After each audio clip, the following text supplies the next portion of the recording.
երկրի վրա քայլող քաջարիությունները և երկնքում սավառնող հերոսարծիվները։ Հեղինակ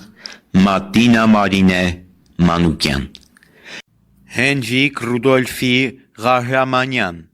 ապրիլյան պատերազմի անմահ հերոս։ Ծնվել է 1996 թվականի նոյեմբերի 28-ին Ռուսաստանում, Կրասնոյարսկ քաղաքում,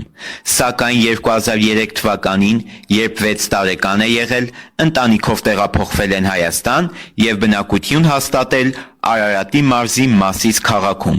Շատ հետաքրքիր երեխա էր, համեստ, խելոք, երբեմն էլ չարաճճի։ Նաև շատ բարի էր, ժպտերես, հումորով, նաև շատ քչախոս ու ամաչկոտ։ Երկու քույր մի եղբայր էին, ինքը քույրերի փոքրն էր։ Սովորել է Մասիսի Վահրամ Բաբայանի անվան թիվ 2 դպրոցում, եղել է հարվածային, շատ պարտաճանաչ աշակերտ էր, երբեք դասերից չէր ուշանում, նաև շատ խելոք ու կարգապահ էր, միշտ մաքուր հագնված, որի համար ուսուցիչները միշտ շնորհակալություն են հայտնել մորը։ 14-ից 16 տարեկանում զբաղվել է նաև սպորտով, սիրողական կարատեով, որի ընթացքում ստացել է գոտիներ դեղինից մինչև սև։ Նաև շատ լավ ձայն ուներ և ասմունքի գեղեցիկ ոճ։ 9-րդ դասարանն ավարտելուց հետո ընդունվել է գյուղատնտեսական քոլեջի ապրանքագիտական բաժինը, սակայն ուզում էր իրավաբան դառնալ, միտք ուներ բանակում ծառայելուց հետո ուժերը փորձել այդ ասպարեզում։ 2014 թվականին ավարտել է քոլեջը և 2015 թվականի հունվարի 15-ին զորակոչվել բանակ լուսակերտ, իսկ 6 ամիս անց կրտսեր սերժանտի կոչումով և որպես ֆագոտի կապավոր տեղափոխվել է Արցախ Թալիշ։ Զորակոչվելու օրն առավոտվա ժամը 8 չեղած արթնացել է ու պատրաստվել վայենկոմատ գնալու։ Մայրն ասել է. «Ինչու է շտապում, վայենկոմատը ժամը 9-ին է բացվում»։ Նա պատասխանել է. «Ինչու ուշանալ, երբ կարելի է շուտ գնալ»։ Միշտ ուզեցել է ծառայել Արցախում։ Հայրն ասել է. «Տղա ջան, ինչու հենց Արցախ, Հայաստանն էլ է մեծ»։ Բայց նա պնդել է իր ցանկությունը և պատահական զուգադիպությամբ վիճակահանության ժամանակ քաշել է հենց Արցախում ծառայելու իրավունքը։ Հոգով պատրաստ էր ծառայությանն ու ծառայում էր ուրախությամբ, հանգիստ, երբեք չի բողոքել։ Երբ եկել է արձակուրդ, հարազատները չեն ցանկացել, որ նա տանից տեղ գնա,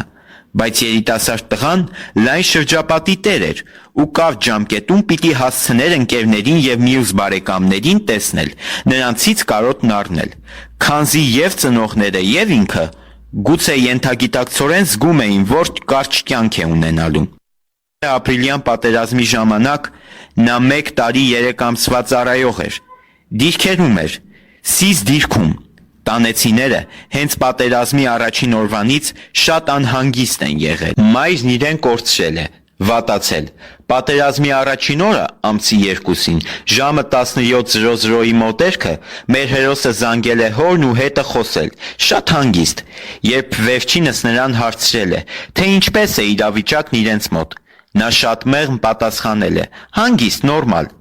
Ես երկրորդ գիծ կապի վրա եմ»։ Այնինչ առաջնագծում է եղել, ու հայրն էլ ձայներ է լսել, սակայն մեր հերոսը հերքել էր, թե ոչինչ էլ չկա, բայց անհանգստությունն արդեն սողոսկել էր այս ընտանիքի տան դռներից ներս։ Իսկ ամսի 3-ից այն գագաթնակետին էր հասել։ Մայրը մեկ համակարգչի դիմաց էր նստում, մեկ հեռուստացույցի, հետո նորից համացանցն էր փորփրում ու էլի հեռուստացույցի ալիքները փոխում, որ գեթ մի լուր իմանա,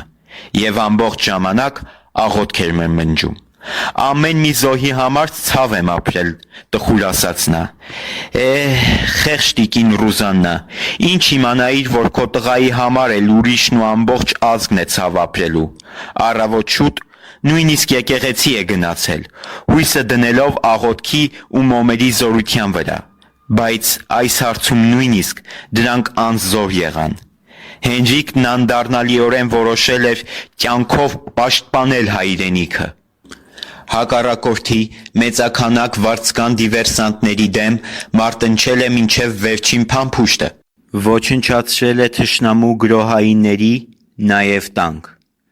զոհվել է ընկերների կյանքը փրկելիս 3 վիրավորների հերթով դուրս բերելով կրակի տակից, 4-ին դուրս բերելիս թշնամու դավադիր գնդակը գտել է նրան և հավերժացրել։ Հետմահու Արցախի նախագահի հրամանով մեր քաջը պարգևատրվել է արիության մեդալով, ապա Ղարաբաղյան պատերազմի վետերանների միության ֆոնդի կողմից հայրենիքի պաշտպանության համար մեդալով։ Հետադարձ հայացք ձգելով մեր հերոսի մանկությանը մի բան հիշեմ։ Ռուսաստանից Հայաստան գալու ճանապարհին նրա փաստաթղթերի հետ որոշակի խնդիրներ են եղել։ Երբ Հայաստանում օդանավակայանում հարցրել են, թե ինչպես է հասել Հայաստան, մայրը գրկելով 6 տարեկան տղային պատասխանել է. «Տեսեք, հայրենիքի համար ինչ զինվոր եմ բերել»։ Թերևս այո, տիկին Ռուզաննա, դուք ճիշտ էիք։ Պատերազմի ժամանակ նա մինչև վերջ կռվել է անվարան ու խրոխտ ոգով։ Ու պատերազմի օրերին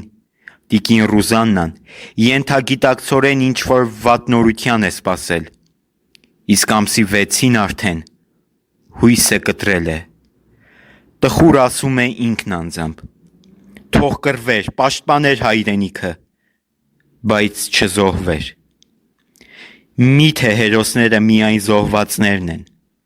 Հերոսները նաև նրանք են, ովքեր հերոսաբար մարտնչել են, հետ են եկել։ Երանի նա ևս հետ կար։ Երբ մեր հերոսը նոր էր զոհվել, մայրը երազին հաճախ էր նրան տեսնում,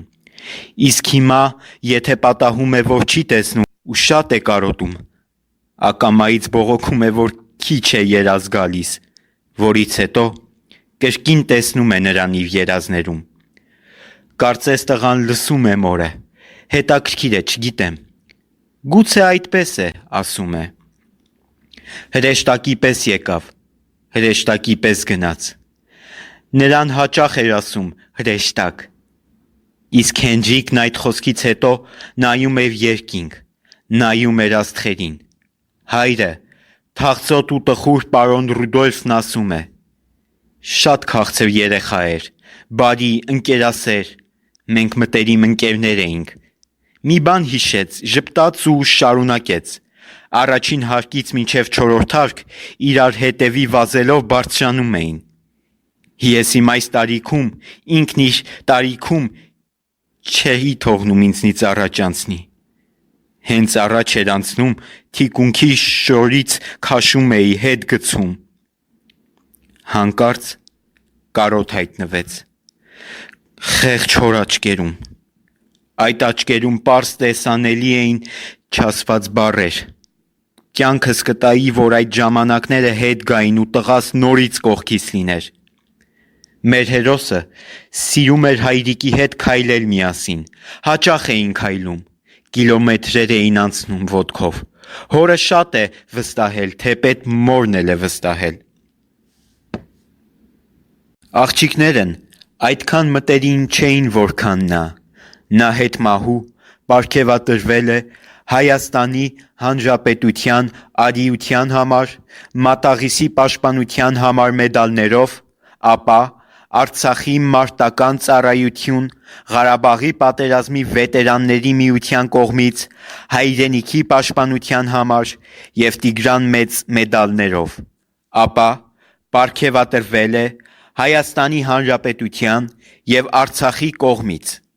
Թող ոչ մի ծնող չզգա այս դաժան ցավը և ոչ մի ճակատագիր կիսատ չմնա, իսկ մենք մեր հերոսին երբեք բացակա չենք դնի։ Փառք ու խոնարհում նրա հիշատակին։